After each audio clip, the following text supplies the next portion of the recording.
आज के समय में पोल्ट्री फार्म का बिजनेस एक काफी सफल बिजनेस और पॉपुलर बिजनेस है, जहां पर आप चिकन फार्मिंग से लेकर chicken selling plus egg selling का काम कर सकते हैं।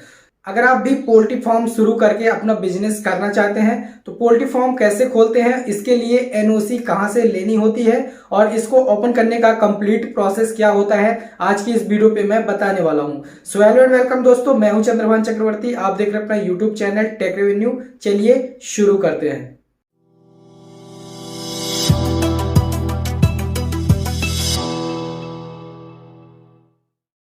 पोल्ट्री फार्म ओपन करने के लिए सबसे जो इम्पोर्टेंट चीज़ है, सबसे जो महत्वपूर्ण चीज़ें हैं, चलिए उनके बारे में बात करते हैं। तो सबसे पहले आता है टाइप सिलेक्शन।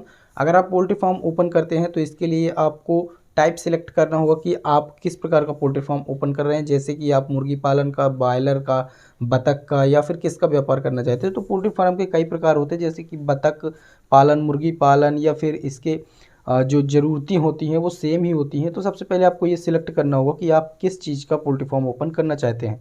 इसके फार्म जो पॉइंट है वो है सबसे अच्छी गुणवत्ता वाली नस्ल, जैसे कि बॉयलर, संकर, कड़कनाथ आदि का चयन करें।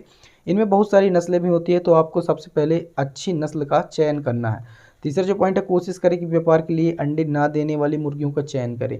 अगर आप चिकन के लिए व्यापार करना चाहते हैं तो आप कोशिश करें कि आप अंडे देने वाली मुर्गियों का चयन ना करें, क्योंकि उनकी जो ग्रोथ होती है वो कम होती है और आपकी जो चिकन वाली मुर्गे होते हैं उनका ग्रोथ ज़्यादा होता है। इसके बाद जो होता है, पोल्ट्री फार्म शुरू करें या मुर्गी पालन करने के लिए सबसे पहले अच्छी नस्ल का चयन करें। तो ये तो हमने दूसरे पॉइंट पे कवर कर दिया। तो आपको पोल्ट्री फार्म ओपन करने के लिए सबसे इम्पोर्टेंट है टाइप सिलेक्शन, जो कि बहुत ज़रूरी है। नेक्स्ट है स्थान का चयन। आपको पोल्ट्री फार्म ओपन करने के लिए एक अच्छे स्थान का चयन करना चाहिए। इसके लिए जहां पर शोरगुल, हलचल ना हो या फिर प्रदूषण रहित वातावरण, शांत इलाके का चयन आपको करना चाहिए। दूसरा है, फार्म के पास पर्याप्त ताज़ा या पेयजल वगैरह की फैसिलिटी होनी चाहिए, क्योंकि आपको अगर पोल्ट्री फार्म की अपनी सफाई करनी है तो उसके लिए पानी का होना बहुत ही ज़रूरी है। नेक्स्ट है, पोल्ट्री फार्म जंगली स्थानों पर ना होना चाहिए, जैसे कि जहाँ पर ऐसे सांप, बिच्छू या फिर लोमड़ी वगैरह हैं, क्योंकि अगर ये प्रवेश करते हैं तो हानि हो भी सकती है। इसके बाद पोल्ट्री फार्म के पास आसानी से परिवहन की फैसिलिटी उपलब्ध हो, जिसमें से आपको माल उपलब्ध कराने में, इंपोर्ट एक्सपोर्ट करने में किसी प्रकार की परेशानी का सामना ना करना पड़े। तो एक बेटर प्लेस का, स्थान का चुनाव करना बहुत ही ज़रूरी होता है पोल्ट्री फार्म के लिए। नेक्स्ट जो चीज़ है वो है शेड का निर्माण। अगर आप पोल्ट्री फार्म का व्यापार शुरू करते हैं तो आपको शेड का निर्माण तो कराना ही पड़ेगा। तो इसके लिए फार्म के स्थान का चयन करने के पश्चात पक्षियों के लिए शेड का निर्माण करें। शेड का निर्माण आपको ऐसा करना चाहिए जहां चारों तरफ से हवाएं आ सकें।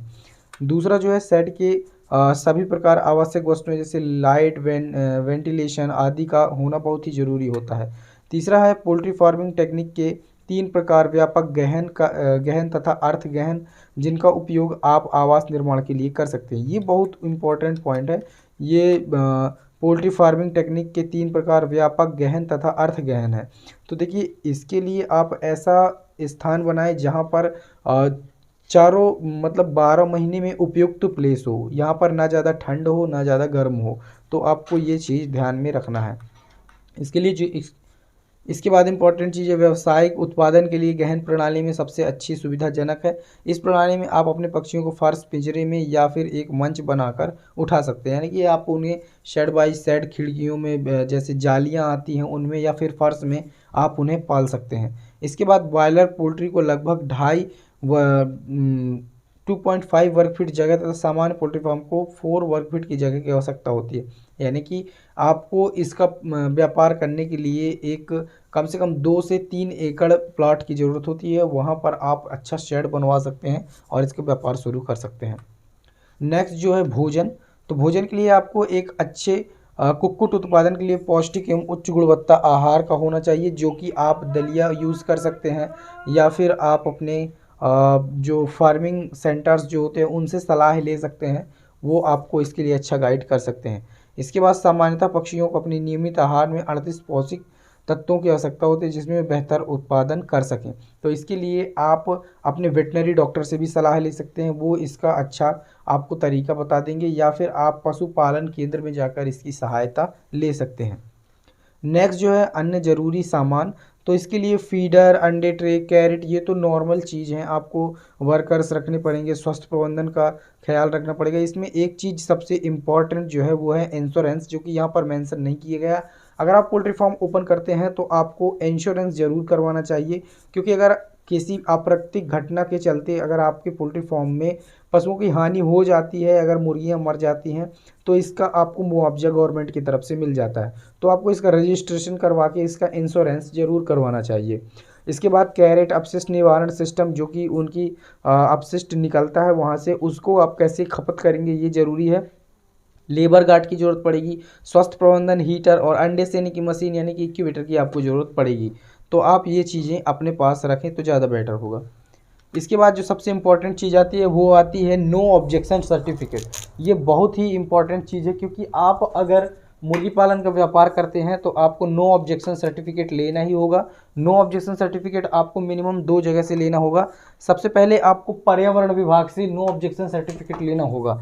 जहाँ से भी आप कर रहे हैं, जिस भी एरिया में आप कर रहे हैं, वहाँ के एनवायरनमेंट डिपार्टमेंट से आपको नो ऑब्जेक्शन सर्टिफिकेट हासिल करना होगा। इसके बाद जो दूसरा आता है, आपको अपनी नगर पंचायत, नगर निगम या ग्राम पंचायत से एनओसी यानी कि नो ऑब्जेक्शन सर्टिफिकेट लेना ही पड़ेगा। तो इन जगहों से आपको एनओसी लेना पड़ेगा, इन 2 जगहों से आपको एनओसी बनवाना पड़ेगा। अब चलिए बात करते हैं कि एनओसी कैसे ले और एनओसी के लिए कैसे अप्लाई करते हैं। वीडियो के डिस्क्रिप्शन में आपको एक वर्ड फाइल का लिंक मिलेगा, आप उस लिंक पर क्लिक करके वर्ड फाइल को डाउनलोड कर सकते हैं। जब आप उस वर्ड फाइल को ओपन करेंगे तो इस प्रकार का इंटरफेस ओपन होगा। ये एनओसी के लिए एप्लीकेशन है कि आप पोल्ट्री फार्म ओपन करना चाहते हैं, उसके लिए आप एनओसी बनवाएंगे, ये उसका एप्लीकेशन है। प्रति में आपको श्रीमान मुख्य नगर पालिका अधिकारी जैसा लिखा हुआ है, तो आपका जो भी म्यूनिसिपल लगता हो, नगर पालिका, नगर पंचायत, नगर निगम, उन्हें आप रखेंगे। और दूसरे में आपको रखना है प्रबंधन अधिकारी नगर विकास एवं पर्यावरण विभाग को। इन दोनों से आपको एनओसी ले लेनी है। यहाँ पर जैसे कि मैंने अपना एड्रेस डाला हुआ है, तो आप अपना एड्रेस रिप्लेस कर लेंगे, अपना स्टेट और अपना डिस्ट्रिक्ट जो भी आपका लगता है वो आप रिप्लेस कर लेंगे। यहाँ पर एप्लीकेंट का नाम रहेगा, यहाँ पर एप्लीकेंट की एज, यहाँ पर उसका निवास स्थान रहेगा। विषय में आपको लिखना है पोल्ट्री फार्म हेतु अनापत्ति प्रमाण पत्र प्रदान किए जाने बहुत।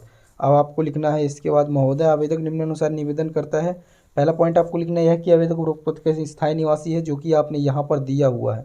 इसके बाद दूसरा लिखना है यह कि वार्ड नंबर 4 बिजरावगढ़, पटवारी हल्का नंबर 27, राजस्व मंडल बिजरावगढ़, जिला कटनी में स्थित भूमि खसरा नंबर रकबा आवेदक के नाम पर राजस्व रिकॉर्ड में भूमि स्वामी सत्तों पर दर्ज है। तो देखिए यहाँ पर जैसे कि हमने दिया हुआ है कि वार्ड नंबर 4 में, तो आपकी जहाँ भी ज़मीन है, जहाँ भी आप अपना पोल्ट्री फार्म ओपन करना चाहते हैं, आप उस ज़मीन का हवाला यहाँ पर देंगे। फॉर एग्जांपल के तौर पर हमने ये लिखा हुआ है, यहाँ पर खसरा नंबर और यहाँ पर एरिया रकबा आप मेंशन करेंगे। इसके बाद तीसरा आप लिखेंगे यह कि उपरोक्त वर्णित खंड का क्रमांक 2 की भूमि पर आवेदक पोल्ट्री फार्म का व्यापार शुरू करना चाहता है, जहाँ पर आवेदक मुर्गी पालन तथा अंडा उत्पादन का कार्य करेगा। इसके बाद यहाँ पर चौथा लिखना है यह कि आवेदक अपने उक्त व्यवसाय के लिए अनापत्ति प्रमाण पत्र हेतु आवेदन श्रीमान के समक्ष प्रस्तुत कर रहा है। आवेदक अपने आवेदन पत्र के साथ उक्त भूमि का खसरा नक्शा संलग्न कर प्रस्तुत करता है, ये आपको लिख देना है। इसके बाद प्रार्थना में आपको लिखना आता है श्रीमान से प्रार्थना है कि आवेदक द्वारा प्रस्तुत आवेदन पत्र पर विचार करते हुए आवेदक को पोल्ट्री फार्म का व्यापार करने हेतु अनापत्ति प्रमाण पत्र प्रदान किए जाने की कृपा करें। ये एप्लीकेशन आपको 2 प्रतियों में प्रिंट निकालना है, अपने अकॉर्डिंग आप इसे मॉडिफाई करेंगे। अगर आपकी सेल्फ की ज़मीन नहीं है तो यहाँ पर आप जो भी लीज पर लिए हैं या फिर आप एग्रीमेंट के तौर पर जिससे भी लिए हुए हैं ज़मीन, वो आप यहाँ पर लिख सकते हैं। इसको एप्लीकेशन को प्रिंट निकालने के बाद मॉडिफिकेशन करेंगे, और पहले आप मॉडिफिकेशन कर लेंगे फिर प्रिंट निकालेंगे। इसके बाद आपको इसे जमा कर देना है, 2 विभागों में आपको अनापत्ति प्रमाण पत्र मिल जाएगी। इसके बाद आप अपना व्यवसाय शुरू कर सकते हैं। सो गाइस, ये था आज की वीडियो। आज की इस वीडियो में आपने जाना कि पोल्ट्री फार्म किस प्रकार से ओपन करें और इसकी कंप्लीट प्रोसेस क्या होती है। दोस्तों, अगर वीडियो पसंद आया हो तो वीडियो को लाइक करें, दोस्तों के साथ शेयर करें और चैनल को सब्सक्राइब कर दीजिए, ताकि आने वाले सारे वीडियोस की नोटिफिकेशन आपको मिलते रहेंगे। दोस्तों, अगर आपके मन में कोई डाउट है, कोई क्वेश्चन है, तो आप कमेंट सेक्शन में पूछ सकते हैं।